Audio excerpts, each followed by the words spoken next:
আমাদের পানি মোটামুটি শুকিয়ে গেছে। আমরা টোটাল এখানে পানি দিয়েছিলাম 6 লিটার।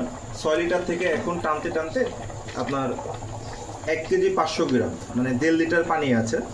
গরুর মাংসের যত নির্যাস আছে সেগুলো দিয়ে আমরা রান্না করব ন্যাচারালভাবে। এখন আমরা দিয়ে দেব চাউল। যখন 1.5 কেজি পরিমাণে রেশি আসবে তখন আমরা চাউল দিয়ে দেবো।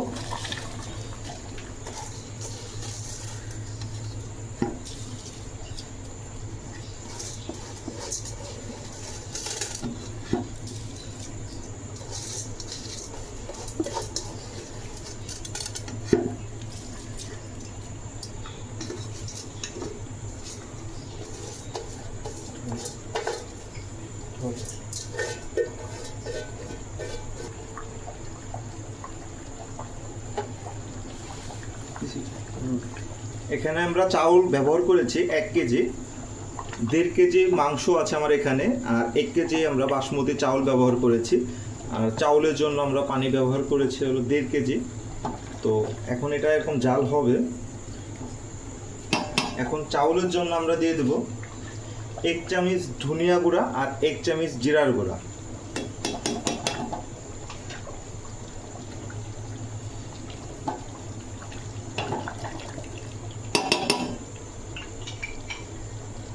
সাথে আমরা দিয়ে দেব কাজু বাদাম পেস্তা বাদাম পেস্ট করা 1 চামচ।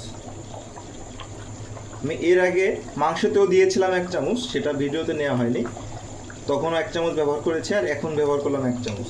টোটাল 2 চামচ ব্যবহার করেছি আমি।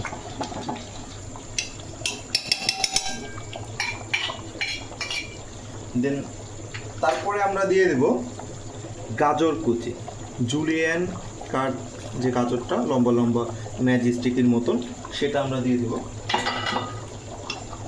আফগানি যে পোলাওটা, এটা কিন্তু আপনার গাজর এবং মাংসর ফ্লেভারেই তৈরি হয়।